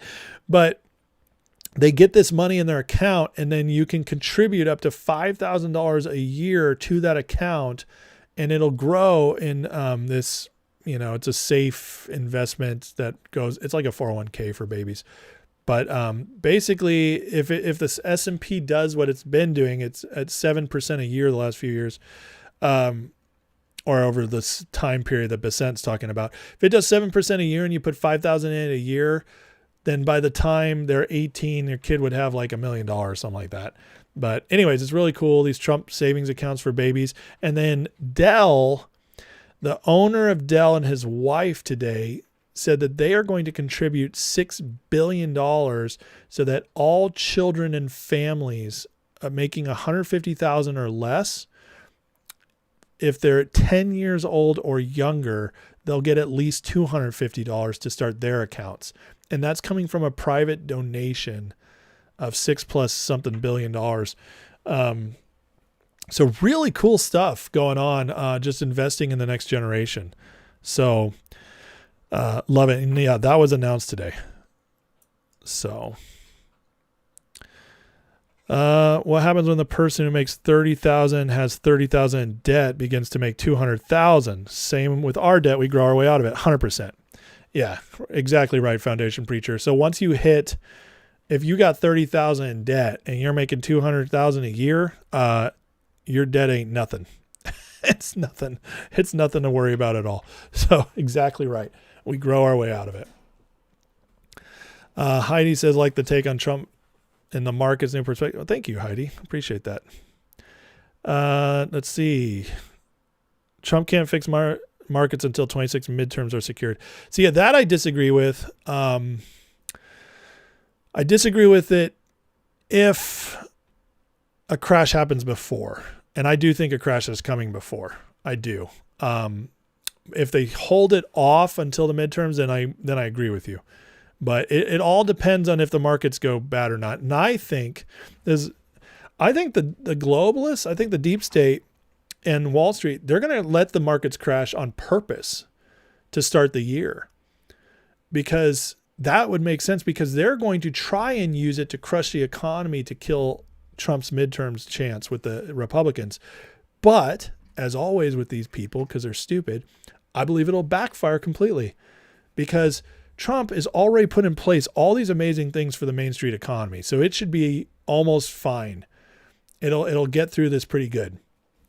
And they still got levers. They can pull interest rates way further down. There's stuff they can do without even having to print. And then if the markets are down, Trump gets to be a hero by saying the hedge funds and everything, they crush this. He gets to do what Obama didn't, which is actually go after these people. Remember in The Big Short, the markets crash and they say it was all these bankers and blah, blah, blah. And only one person went to jail for all the fraud. Yeah, that's not what it's going to be this time. I think it will be a Wall Street bloodbath. And Trump, if he does that coming out of a market, say the market crashes in January, February, and then it stabilizes at the bottom and starts building back up. Trump does all this fraud stuff. He becomes a hero by actually going after Wall Street. The Republicans get smart for once and actually join him on that train. And then the economy is building back up. Wall Street, the stock market is building back up by the midterms. Things are stabilized and looking like they're really growing. That is a midterm victory right there. A big midterm victory. Let's see. 50 million babies. Yeah. Oh, Barb, I'm glad you stayed around. I really appreciate you. You've been around a long time, and I'm really sorry if in my rant I went too far. Please forgive me. But I just want you guys to know, and I hope everybody who has watched me for a long time knows that I rant, I rave, but it's not personal. Okay. Not to anybody in here, unless you're a troll, then I can get personal. But other than that, it's not personal. I'm always speaking generally. I'm always focused on punching up, not down. And that's who I am. But I also come from a background where my friends and we could not offend each other. And so we would get mean with each other. We'd get heated. I come from a background of passionate family. We would scream and yell at each other. And always there was never any hurt. And so sometimes I'm more intense. My wife always tells me this. I'm more intense than others. And so because of that, what wouldn't hurt me, what wouldn't offend me may offend others.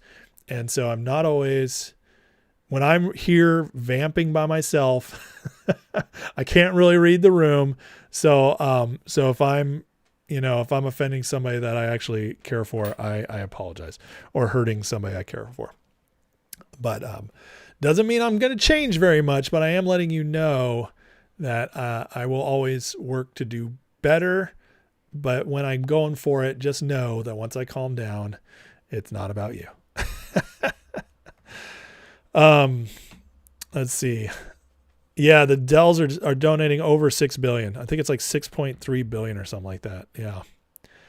Lochtefeld says QE is printing. You're absolutely right. QE is printing. I don't think they're printing right now, though. QT is ending, or just ended yesterday, which is quantitative tightening. They haven't announced quantitative easing as far as I know. Am I wrong on that, Lochtefeld? Let's see. Foundation says Trump got crazy active last few days. They have no way to focus on any one thing. He's like Rambo feeding the prisoners of war. Crazy good. Oh, absolutely. Oh, Ever Trumper. What's up? See, all the names off. I have to call you by your call signs now on YouTube, not by your name. What's up, Ever Trumper? It's been a while. Yeah, he is. Listen, Trump is the master of this. He knows in the first term, he was still good. He was still really great at a lot of stuff. But I think now, after all these years, he knows how to play the media and the Democrats like a fiddle. I really do. They threw out all this huge psyop the last few weeks, and then he just hit them. It's been nonstop since then. It's been the rug pull on the Epstein files. It's been the Venezuela. It's been, it's taking over the healthcare debate. He's just been one thing after another. He's so good at this, and they just keep falling for it, falling backwards on themselves, and just, yeah. I mean, the only thing that I worry about sometimes is that, the Republicans, they're so stupid, they're so weak that they start getting nervous and they fall or they cave on something, and it ruins the momentum. That's usually all we got to worry about. My family always asked, did her vein pop? If yes, run, it's anger. If not, it's passion. I love that. That's great. That's really good. Brett reminds everybody, hit the like and subscribe. Thank you so much. Yeah, guys, if you like the show, if you learned anything, and even if you just, enjoyed watching and you hate everything I said, please hit that like. I'd appreciate it. Hit that subscribe if you're new. I'd love to have you be a part of the community. We are a community here. Many of the people in this chat right here have been here for a year, 2 years, some of them the full 3 years I've been streaming. We, because I engage with the chat so much, we're like a family. I think of these people as friends, even though some of them I've never seen their faces, but I see their comments. We've been engaging now for years. And I just have a great appreciation for the people in here. I think this is it's my favorite online community. It's one of the reasons I love doing these shows every night. It's not just because I want to rant at you guys. No, it's sometimes I don't want to show up because I'm tired or, but I always remember, it's like once I get going, I see you guys and talk to you guys. I love it. I love the engagement. It's like hanging out with friends. And so if that's what you're looking for, if that's something that's interesting to you, please subscribe. I think you'll enjoy it more. As you become a part of the community too. And if you really like it and you really want to get deep in the community and become a part of just everybody, we talk about stocks, we talk about politics, we share jokes, we have a lot of fun. Get in the Discord. And the way you get in the Discord is you become a member. Becoming a member, I ask that you go through Patreon. And if you want to support the channel, obviously you can super chat, you can join here on YouTube, all that helps. But if you want to really support the channel and become a part of the community, hit the link in the descriptions. It'll give you a free month of Patreon. That'll get you Discord access and members live access, which, by the way, guys, on members lives, I know I've failed you guys lately. I've been off my game on members' lives because of scheduling and kids getting sick and all that stuff. But going forward, starting in January, members' lives, I'm going to treat more like a class. And so every week, I'll still cover news when it's important on that day, but every week on Wednesdays, I will be doing more of like classes where I'll be teaching whatever. You know, it could be business stuff, it could be AI, it could be, the deep dive on something political or, whatever. So just so you guys know, we could, if that sounds interesting to you, you'll want to jump in on the Patreon for all of that. So thanks, Barb. Appreciate you too. See, Human says, I joined everywhere on my first day here. Thank you, Chad. It's quality. Thank you, guys. Appreciate that. Everett Trumper says, GOP is not stupid, weak, and evil. Well, they're a little bit of both. I mean, I think it just depends on which one we're talking about here. I think Don Bacon is stupid. Some of them are stupid, but you're right. For the most part, they're weak. And some of them are evil. I don't think, well, that's not true. There are definitely some totally sold out evil Republicans still. That is absolutely a fact. But I think the majority of Republicans are weak. And unfortunately, they're also the strongest because we have, it's a lot of Republicans who are helping save our country right now. So it's both. The Republican Party is just a mishmash. But what we got to do is we have to purge the ones who are, you can't get rid of all the weak ones because sometimes those weak people, they'll be emboldened by strength. So when there's a strong leader like a Trump, like a JD Vance, they will vote and they'll show up and they will be emboldened. So you can't get rid of just the weak ones, but you have to get rid of all the evil ones. And that's what I think we're trying to do. Now, Lindsey Graham is a whole different story. I can't stand Lindsey Graham. I can't stand him. I think he is disgusting. I think he's a pig. I think he's completely, owned,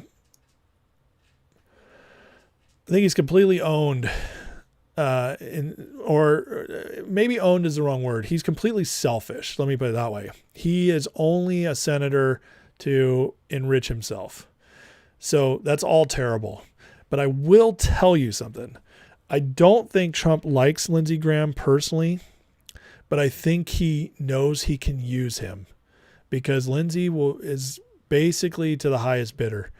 And Lindsey's a terrible person. And I think Trump knows that. But Trump is very good at keeping terrible people close when he needs them and they're useful to him. And as long as Lindsey votes for everything Trump wants, Trump's not going to try to ditch him. The way you get rid of Trump or Trump gets rid of you is if you cross him. Lindsey Graham's been very smart in how he's played the game with Trump because he doesn't want to lose his position. And so Trump is very smart because I know a lot of purists out there would be like, just get rid of him because he's a bad person. And like, I totally feel that. But when you're trying to win a war, you don't care if somebody's a bad person. Sometimes you want the bad person on your side because they'll do sick things to push forward the agenda. And Trump right now, because of what he knows is in our country, all he cares about is loyalty and falling in line. If you fall in line right now, Trump will support you. And that because we're in a war. It's not time to be purity test. Purity tests are for peacetime. In peacetime, you can say, okay, now that we've solved these big issues, now that we're no longer at war, we got to do some cleaning up here because you guys are POSs. I can't be around you guys anymore. But in wartime, all you care is the guy's got your back, that he'll carry out orders. That's it. That's all you care about. So that's who Lindsey Graham is. And so that's why, there are people who don't understand this and who think that Trump keeping Lindsey Graham around is somehow evidence that Trump is deep state. It's like, I don't know. That kind of stuff. I'm just like, these are really smart people who say this stupid stuff. It drives me crazy. And the thing is like, they either know they're just full of it when they say these things, or they're people who just act smart but aren't very smart, or who know how to talk smart but don't actually read. And there are a lot of people out there who think that everything is just politics as usual right now. They literally believe that. I don't know how, but everybody lives in bubbles, right? We all have our own perceptions. And that can blind us to something. We have blind spots.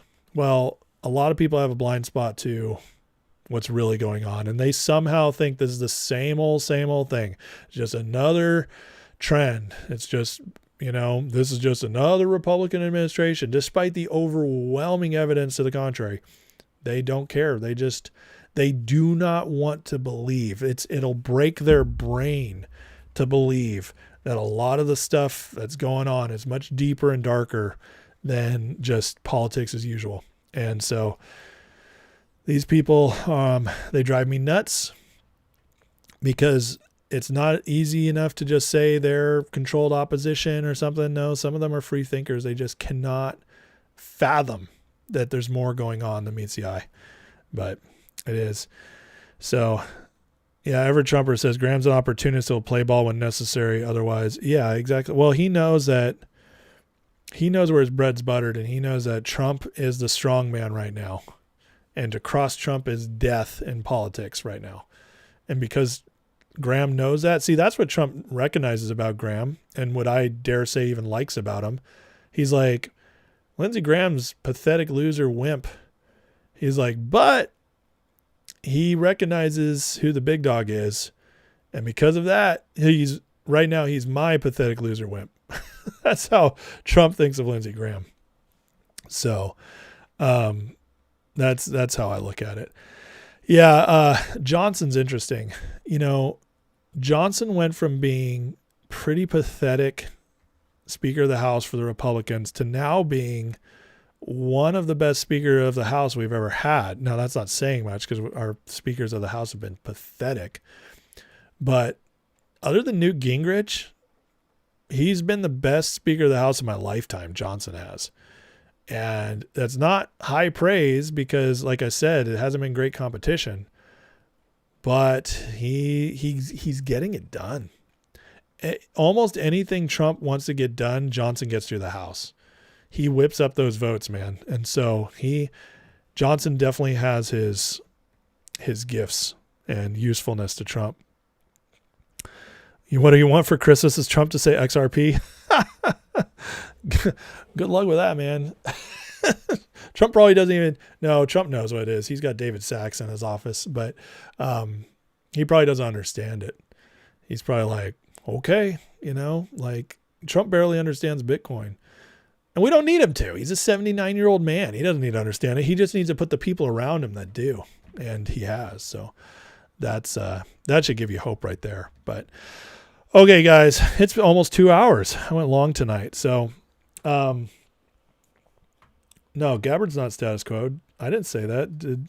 Who said that? I didn't see anybody say Gabbard's status quo. Anyways. All right, guys, love you. I gotta go. It's late. So let's pray. We got to get out of here with a prayer. Tomorrow is Wednesday. So Members Live tomorrow. I promise you I'll be back on with it. So, but let's get out of here with a prayer. And by the way, please like, share, subscribe before you leave, repost if you're on X. I really appreciate it. So Heavenly Father, thank you for today. God bless all these people here, Lord. Thank you for this community. I really, really appreciate them, Lord. God, I just pray that all is exposed. All is exposed. We need everything to be exposed. I pray everybody has wisdom to see through lies, and they can find, and that goes for myself as well. If I have any blind spots, Lord, please reveal them to me. I pray that, Lord, you do that for everybody. You open our eyes to what's really going on in the world as much as we can see. Give us strong truth detectors, BS detectors, Lord, to sift through all the noise out there. And Father, we pray for justice. God, in this country. We pray for peace and prosperity in this country in Jesus' name. And Lord, we bless our president and his team, God, with protection, wisdom, and boldness. And above all tonight, Lord, I just bless everybody in this crowd watching, Lord. I bless them, Lord, to just have, God, whatever it is they need, whether it's healing in their bodies, breakthrough in their finances, Lord, breakthrough in their relationships, just maybe just to know you're there for them. And then I just pray, Lord, right now in Jesus' name, they'd feel your presence. Whatever it is they need, Lord, just bring them peace. And so we thank you for all you're doing. And God, we just declare that you will always finish what you start. And we'll see it through in Jesus' name. Amen. All right. Love you guys. Have a wonderful night. Thanks for watching. And members, I'll see you tomorrow. Everybody else, I'll see you on Thursday.